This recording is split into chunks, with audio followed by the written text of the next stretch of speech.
We got a bit of a windy, stormy day, but we're giving an overview of what we've done to our M2. So keen eyes will see that the number plates have changed. That's because we've sold it, and those plates are gonna go in our new car. So we'll start at the front on the outside, just the exterior things. We've done, and I've got links to this will be in the description. I've got videos and all the stuff we've done. We've got the black grills. They're just a cheap Amazon grill. They're very cheap. I think they're under $50. Perfect fit. We could have reused the internals of the old one. They line up perfectly, and we would have had the M2 badge, but I just wanted to have it all plain. We've got a lower front lip. That was from the guys at Zero Offset here in Australia. It is a little bit, it's a nice subtle lip. I didn't want anything too big, so I didn't want to rip it apart on driveways and things like that. Just enough to give it a little bit of an edge. Quite nice. We've got the Heritage roundels. They're just from a local guy. Obviously they're a knockoff, but they've held up really well. They've been on for a year. We got strong Australian sun. This car's been outdoors quite a bit, so it did quite well with the holding up color wise. So the E36 inspired livery, that was from, he sells on eBay, so I'll put a link in the description for his stuff, but he's quite popular on the forums and things like that for E36 and 46 guys doing that livery. Come around to the side, we've got the Koya wheels. We've got 18 by 9.5 front, 18 by 10.5 rear. I'll put the offsets on the screen as well, but they're quite nice. I could have gone a little bit lower offset because we're running a lot of camber on this, but there's enough clearance in the strut. Tire wise, these are the tires we used on the track. Front 265 35 18s in a Nankang CRS. Now these do run pretty fat compared to, say, the Nankang AR1s and the Bridgestone RE71 RSs. So the 275 would have been pretty close, but if we had a different offset or ran spacers, you could have put a 275 on this wheel. You see here we've got our mud flaps. Now we made our own mud flaps after getting a couple stone chips down the side. We did get the whole front end of this PPF'd and the side skirts, but they still throw quite a bit. So they are just some mud flaps. I'll put a link to those on eBay, and I just cut them. I used the templates, and I did a whole video on that showing how it's done. Not a hard job to do, and really protected the side. Really kept a lot of stuff from getting sprayed down the side.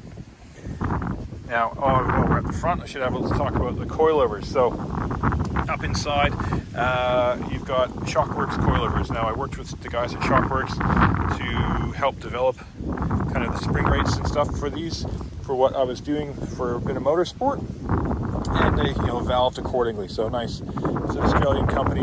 Nice to have those guys help us out. Help us out with service. I still had to pay for them. They're about $3,000, so they weren't super cheap.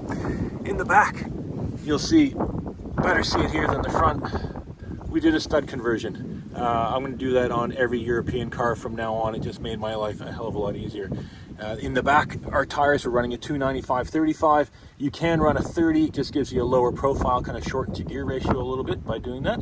Your final, drive to the wheels. But I had those previously, and we went with a 35. Now you can see how much bulge. This is a 10.5-inch wheel.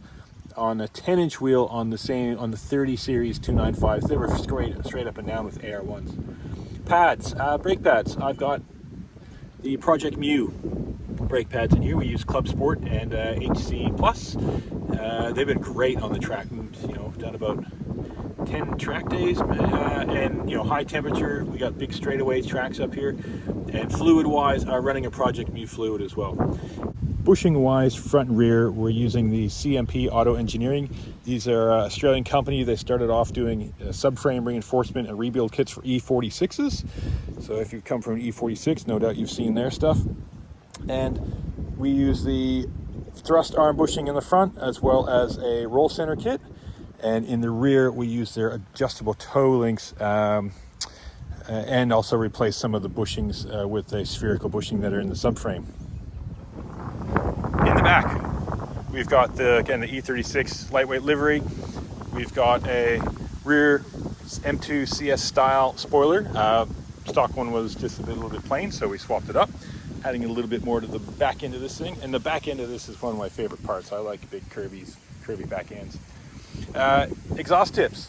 They were just a an Amazon special, and they came out pretty good. So they were a little bit on the longer side, but I cut them down, and they just came off real easy with a mallet. So again, all the videos on this stuff on how to are all on our channel, and I'll put some links in the description. Now we step inside and have a look. Now I don't really do too many interior modifications on most of my cars, but this I did because I love the BMW motorsport style Alcantara wheels. So I got one of these. Again, I got it cheap. I didn't use a genuine one because they're quite expensive. So I just used a cheaper aftermarket, and I must say the quality was unreal. And I even asked them to make it a touch thinner, and they did. But yeah, the match is perfect. I also got one of these. This piece here from BMW is so expensive. It's just this little carbon trim. Found one on Amazon. Perfect match to the carbon on the dash, and I couldn't help myself, so I picked that up, and that was about $90. So easy install, easy to swap the steering wheel over, easy to change that. So if you just want to get one of these pieces in a gloss or the matte carbon, I got the link in the description. We did a full video on that. It wasn't a hard job, and it takes about 15 minutes, if that, to change that piece over. Now inside, the only other thing you can see, I did a red starter button because it was plain and black. It looked really boring, so change that up. And what you can't see, but what is underneath, I changed the shift bushing on this, because this is a manual, to the Turner Motorsport shift bushing. It's just the rear bush. It's a very similar setup with like two connections in the front and a prong in the back that goes into rubber bushing, same as like a Subaru. Great upgrade, felt 100 times better. There are other shift kits where you can replace all the bushings, and it can be probably a bit harsh, but I did that, and it was enough for me to really get a much better shifter feel on this car, something that it needed quite badly. So that was great. But that's about it. What else? A little bit of, I did some full activated CarPlay and did the full screen on there, and a few little things with the little bits of tuning with the Bimmer code, just to get the window mirror dips and stuff like that, and annoying chimes turned off. But this car is pretty stock, nothing else on the engine. Never got around to doing a dump pipe or a tune. So if you've got one of these cars, or if you've got an M3 or an M4, any of this chassis, and you want to make it an absolute weapon, like you just want it to drive, you want to grip and handle, you think they drive well now if you got one stock. Wait till you do a couple things to it. So I had the M2 CS steering activated on it, which is a steering map, and it changes the response of the rack. And they also activated the M4 GTS diff, which is a more aggressive diff setting. So that electronically changed the way this felt. The other things to do mechanically, change that front thrust arm bushing, one arm there, massive rubber bush, you change it to spherical. Zero difference in the ride comfort, but massive difference in the steering feel again. And also under hard braking, you don't get this real change in tow, and you cut down a lot of squirminess.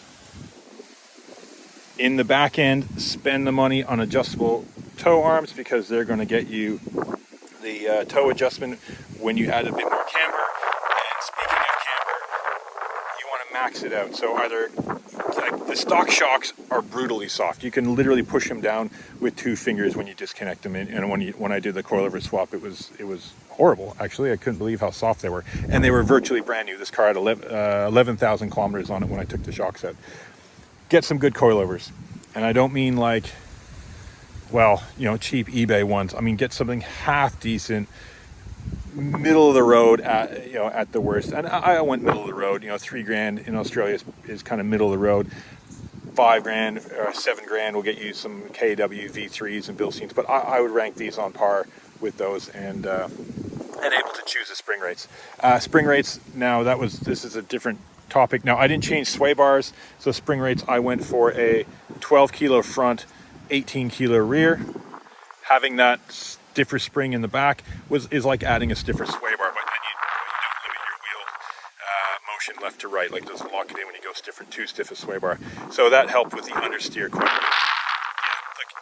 Coilovers, couple bushings, arms in the back, and get some good tires. Always have some good tires. that's it. You know, these things are incredibly fast out of the box. But so this is sold. It's going to a new home in a couple days.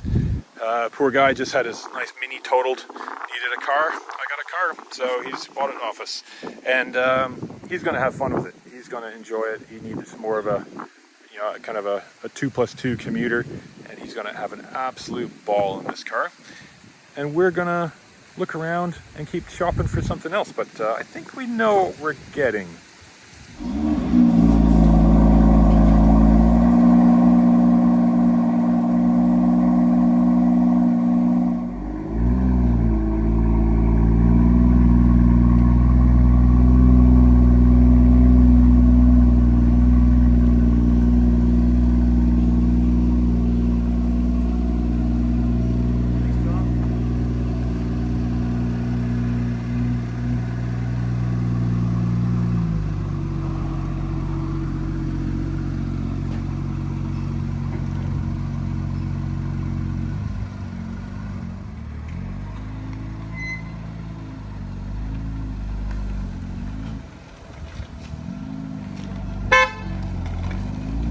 Bye-bye.